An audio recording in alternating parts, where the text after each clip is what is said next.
Your Disney trip is right around the corner and you need to figure out where you're gonna dine. I've got you covered.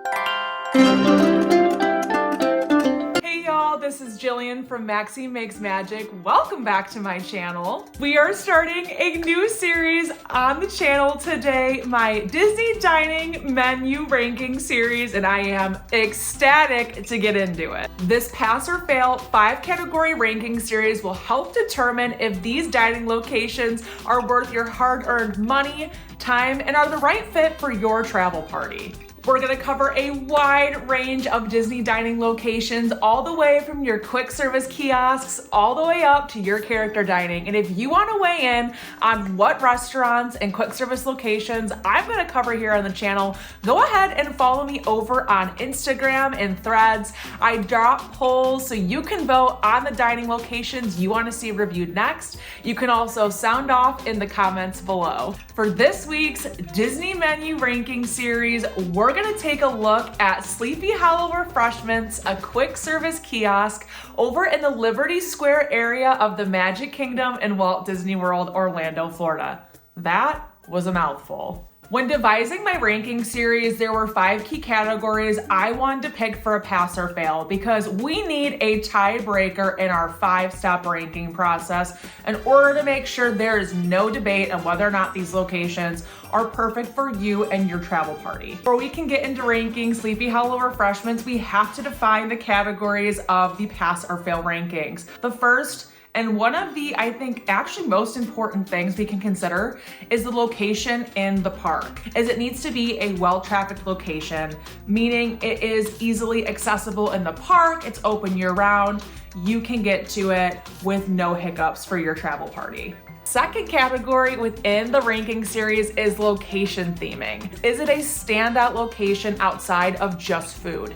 Does it have theming? Does it have a good atmosphere? Is it worth for you to go see? And is it picture backdrop worthy? You know, those famous pictures you see all across Instagram with these amazingly delicious food items and beautiful backdrops? Yes, that is what we're looking for when it comes to location theming. Ranking number 3, and what I think is going to be a kicker for a lot of locations, is food variety. Are there sweet and savory options? Is there dietary variety? Now, not every dining location is going to have plant-based vegetarian options, unfortunately. However, the ones that are gonna do very well within this ranking series are the ones that do. And if they don't, they've got a great food variety. They've got sweet and savory options. It's not just treats, it's not just snacks, it's not just full entrees, they have a nice variety at the location.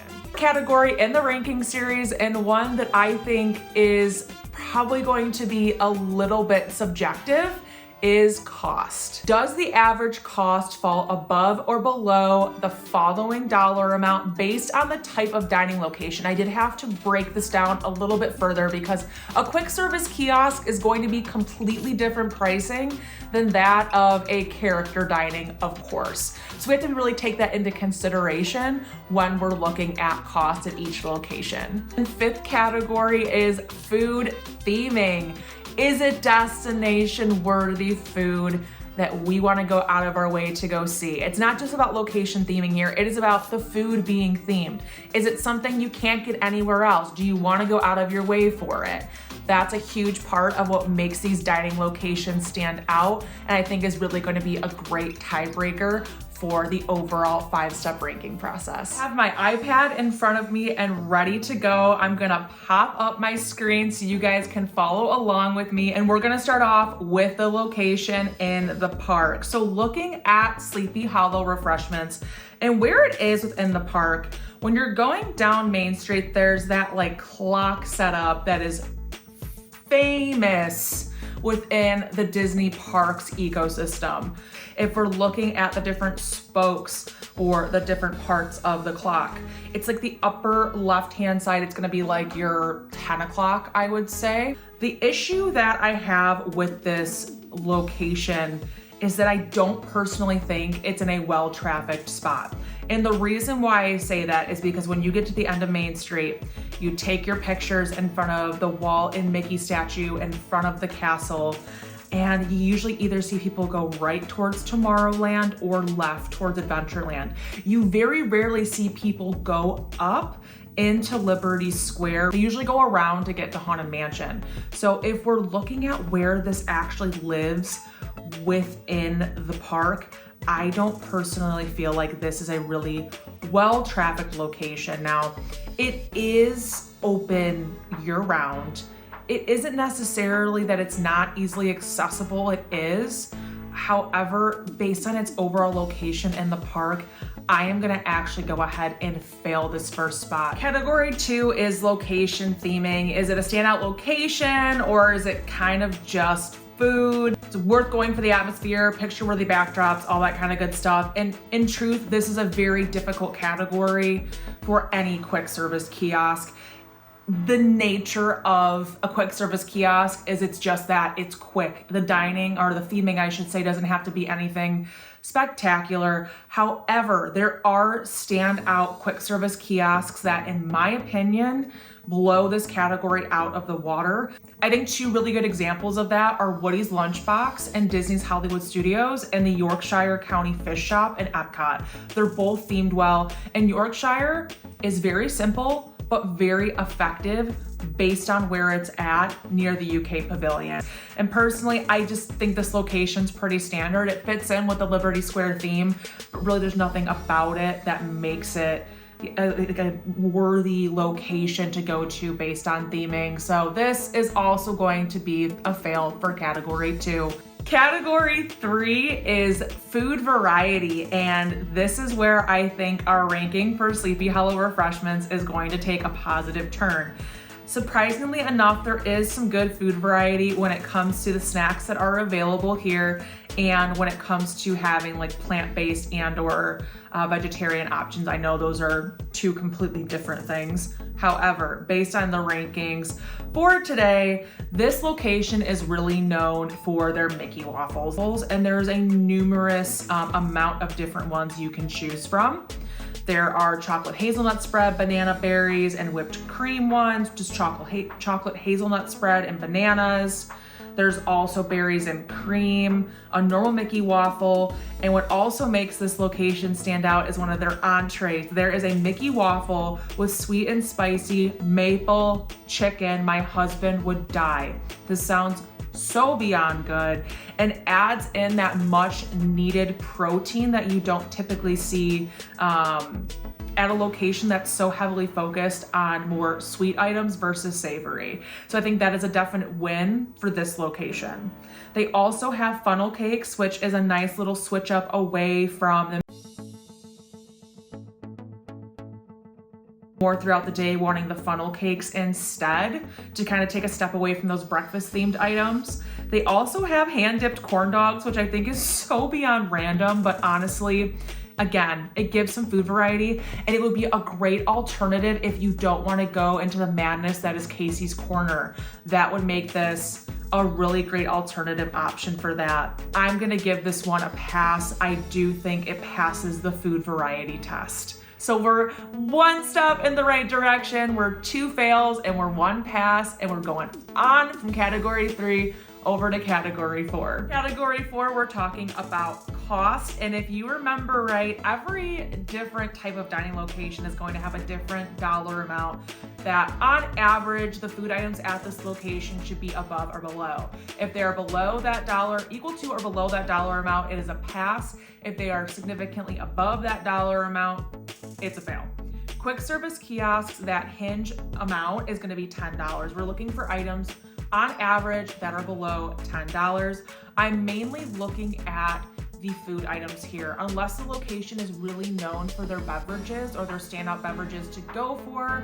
I'll take that into consideration. For this location, it's very food focused, and I'm not taking into account any like souvenir type items. And when you take all of the quick bites and the entrees into consideration, the majority of items on average are $8.92, and that falls below our $10 cost cap for quick service kiosks. I think the majority of the items on this menu are an absolute steal. The fact that you can get all of the waffles and all of the funnel cakes for below $10 is crazy value, and they're a really, really nice size.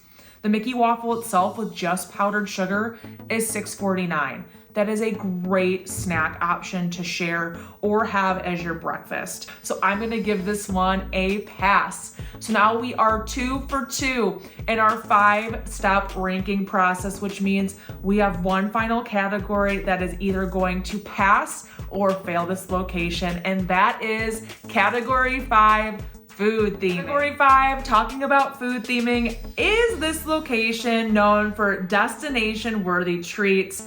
Is it something you should go out of your way for? Now, I think this is very interesting, and I think there'll be some arguments down in the comments, so let me know if you disagree with my logic here. But this is one of the only locations within the Disney parks where you can get Mickey waffles. There are very, very few locations where you can actually get a Mickey waffle, let alone at this size.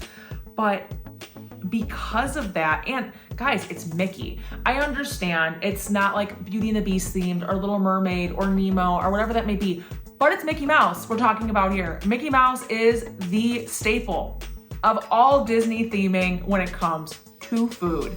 And the fact that you can get a giant Mickey waffle here, I think makes this location destination worthy. It would be a great option for breakfast in the morning. You could enjoy views of the castle, enjoy a waffle, kind of just leisurely take your time in the morning if that's your vibe. I think it's destination worthy. You should go out of your way for it if you want Mickey waffles, especially if you're not staying on property and you're not gonna find yourself going to any of the resorts to have breakfast and to have those standard Mickey waffles with your breakfast. This is definitely where you should go. So this is a pass. To round up our overall ranking of our 5 categories, we failed the location in the park, we failed the location theming, but Sleepy Hollow Refreshments came back with a pass on food variety, a pass on cost, and a pass on food theming to pass the overall Disney dining menu ranking for today's video. I absolutely adored making this video for you guys today. If you want to see more videos just like this, check out the series. I have another video in the works for another very popular Magic Kingdom spot that I'm really looking forward to sharing with you very, very soon. If you made it this far into the video, go ahead, like, subscribe, hit that notification bell so you never miss a video. If you want to engage with me more, go ahead and check out my Threads account, Instagram, TikTok, Facebook page. All of them are under the same name, Maxine Makes Magic. I hope you guys enjoyed today's video and stay tuned for more Disney parks inspired videos just like this. I am your girl. As always, this is Jillian from Maxine Makes Magic, and I hope you have a magical day. Bye guys.